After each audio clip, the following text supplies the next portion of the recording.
Chapter 19. The Egg Sack. Next morning, when the first light came into the sky, and the sparrows stirred in the trees, when the cows rattled their chains, and the rooster crowed, and the early automobiles went whispering along the road, Wilbur awoke and looked for Charlotte. He saw her up overhead in a corner near the back of his pen. She was very quiet. Her 8 legs were spread wide. She seemed to have shrunk during the night. Next to her, attached to the ceiling, Wilbur saw a curious object. It was a sort of sack or cocoon. It was peach-colored, and looked as though it were made of cotton candy. "Are you awake, Charlotte?" he said softly. "Yes," came the answer. "What is that nifty little thing? Did you make it?" "I did indeed," replied Charlotte in a weak voice. "Is it a plaything?" "Plaything? I should say not. It is my egg sack, my magnum opus." "I don't know what a magnum opus is," said Wilbur. "That's Latin," replied Charlotte. "It means great work.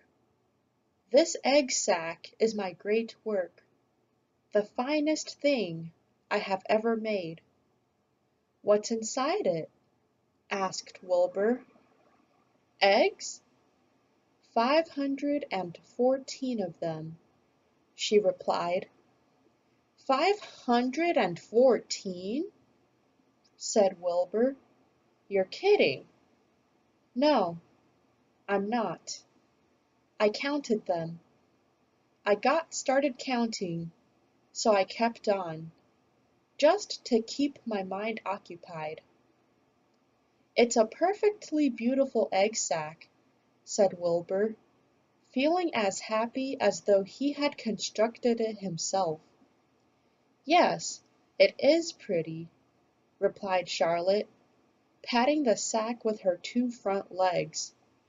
"Anyway, I can guarantee that it is strong. It's made out of the toughest material I have. It is also waterproof. The eggs are inside and will be warm and dry." "Charlotte," said Wilbur dreamily, "are you really going to have 514 children?" "If nothing happens, yes," she said. "Of course, they won't show up until next spring." Wilbur noticed that Charlotte's voice sounded sad. "What makes you sound so downhearted? I should think you'd be terribly happy about this." "Oh, don't pay any attention to me," said Charlotte. "I just don't have much pep anymore. I guess I feel sad because I won't ever see my children." "What do you mean you won't see your children? Of course you will. We'll all see them. It's going to be simply wonderful next spring in the barn cellar, with 514 baby spiders running around all over the place. And the geese will have a new set of goslings, and the sheep will have their new lambs. Maybe," said Charlotte quietly. "However, I have a feeling I'm not going to see the results of last night's efforts. I don't feel good at all. I think I'm languishing, to tell you the truth." Wilbur didn't understand the word languish, and he hated to bother Charlotte by asking her to explain. But he was so worried. He felt he had to ask. What does languishing mean? It means I'm slowing up, feeling my age. I'm not young anymore, Wilbur. But I don't want you to worry about me. This is your big day today. Look at my web. Doesn't it show up well with the dew on it? Charlotte's Web never looked more beautiful than it looked this morning. Each strand held dozens of bright drops of early morning dew. The light from the east struck it and made it all plain and clear. It was a perfect piece of designing and building. In another hour or two, a steady stream of people would pass by, admiring it, and reading it, and looking at Wilbur, and marveling at the miracle. As Wilbur was studying the web, a pair of whiskers and a sharp face appeared. Slowly, Templeton dragged himself across the pen, and threw himself down in a corner. "I'm back," he said in a husky voice. "What a night!" The rat was swollen to twice his normal size. His stomach was as big around as a jelly jar. "What a night!" he repeated hoarsely. "What feasting and carousing! A real gorge. I must have eaten the remains of 30 lunches. Never have I seen such leavings, and everything well ripened and seasoned with the passage of time and the heat of the day. Oh, it was rich, my friends, rich!" "You ought to be ashamed of yourself," said Charlotte in disgust. "It would serve you right if you had an acute attack of indigestion." "Don't worry about my stomach," snarled Templeton. "It can handle anything. And by the way, I've got some bad news. As I came past that pig next door, the one that calls himself Uncle, I noticed a blue tag on the front of his pen. That means he has won first prize. I guess you're licked, Wilbur. You might as well relax. Nobody is going to hang any medal on you. Furthermore, I wouldn't be surprised if Zuckerman changes his mind about you. Wait till he gets hankering for some fresh pork and smoked ham and crisp bacon. He'll take the knife to you, my boy." "Be still, Templeton," said Charlotte. "You're too stuffed and bloated to note what you're saying. Don't pay any attention to him, Wilbur." Wilbur tried not to think about what the rat had just said. He decided to change the subject. "Templeton," said Wilbur, "if you weren't so dopey, you would have noticed that Charlotte has made an egg sac. She is going to become a mother. For your information, there are 514 eggs in that peachy little sack. Is this true?" asked the rat, eyeing the sack suspiciously. "Yes, it's true," sighed Charlotte. "Congratulations," murmured Templeton. "This has been a night." He closed his eyes, pulled some straw over himself, and dropped off into a deep sleep. Wilbur and Charlotte were glad to be rid of him for a while. At 9 o'clock, Mr. Arable's truck rolled into the fair grounds and came to a stop at Wilbur's pen. Everybody climbed out. "Look!" cried Fern. "Look at Charlotte's Web! Look what it says!" The grown-ups and the children joined hands and stood there, studying the new sign. "Humble," said Mr. Zuckerman. "Now isn't that just the word for Wilbur?" Everyone rejoiced to find that the miracle of the web had been repeated. Wilbur gazed up lovingly into their faces. He looked very humble and very grateful. Fern winked at Charlotte. Lurvy soon got busy.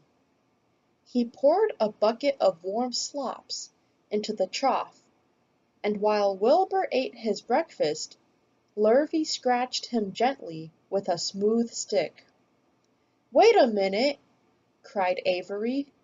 "Look at this!" He pointed to the blue tag on Uncle's pen. "This pig has won first prize already." The Zuckermans and the Arables stared at the tag. Mrs. Zuckerman began to cry. Nobody said a word. They just stared at the tag. Then they stared at Uncle. Then they stared at the tag again. Lurvy took out an enormous handkerchief and blew his nose very loud. So loud, in fact, that the noise was heard by stable boys over at the horse barn. "Can I have some money?" asked Fern. "I want to go out on the Midway." "You stay right where you are," said her mother. Tears came to Fern's eyes. "What's everybody crying about?" asked Mr. Zuckerman. "Let's get busy. Edith, bring the buttermilk." Mrs. Zuckerman wiped her eyes with her handkerchief. She went to the truck and came back with a gallon jar of buttermilk. "Bath time," said Zuckerman cheerfully. He and Mrs. Zuckerman and Avery climbed into Wilbur's pen.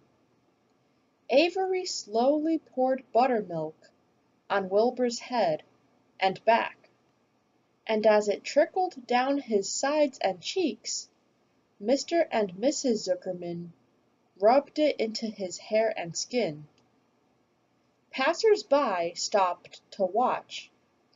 Pretty soon quite a crowd had gathered. Wilbur grew beautifully white and smooth. The morning sun shone through his pink ears. "He isn't as big as that pig next door," remarked one bystander, "but he's cleaner. That's what I like." "So do I," said another man. "He's humble, too," said a woman reading the sign on the web. Everybody who visited the pig pen had a good word to say about Wilbur.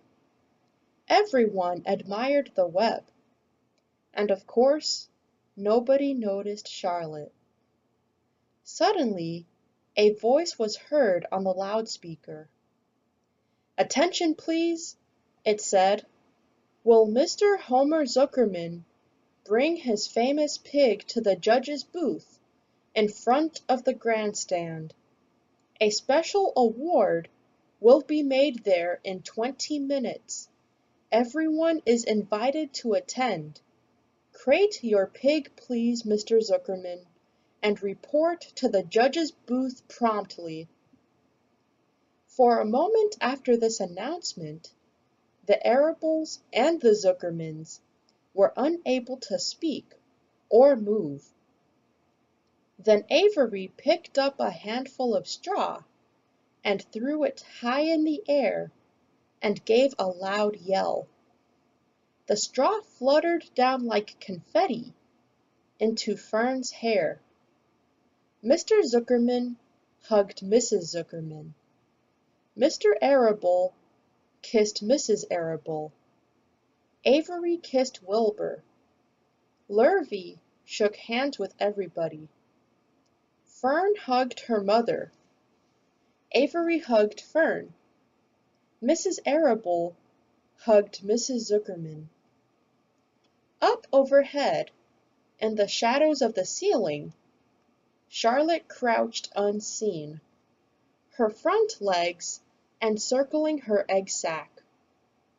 Her heart was not beating as strongly as usual, and she felt weary and old, but she was sure at last that she had saved Wilbur's life, and she felt peaceful and contented. "We have no time to lose!" shouted Mr. Zuckerman. "Lurvy, help with the crate." "Can I have some money?" asked Fern. "You wait!" said Mrs. Arable. "Can't you see everybody is busy?" "Put that empty buttermilk jar into the truck," commanded Mr. Arable. Avery grabbed the jar and rushed to the truck. "Does my hair look all right?" asked Mrs. Zuckerman. "Looks fine," snapped Mr. Zuckerman, as he and Lurvy set the crate down in front of Wilbur. "You didn't even look at my hair," said Mrs. Zuckerman. "You're all right, Edith," said Mrs. Arable. "Just keep calm." Templeton, asleep in the straw, heard the commotion and awoke. He didn't know exactly what was going on, but when he saw the men shoving Wilbur into the crate, he made up his mind to go along.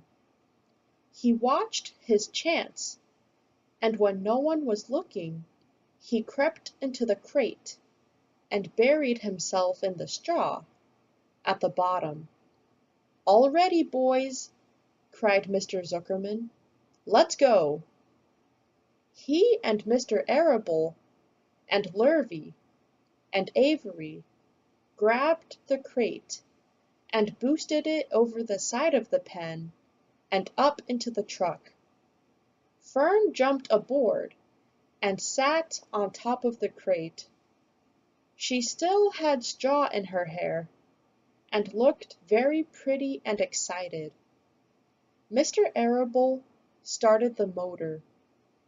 Every one climbed in, and off they drove to the judge's booth in front of the grandstand.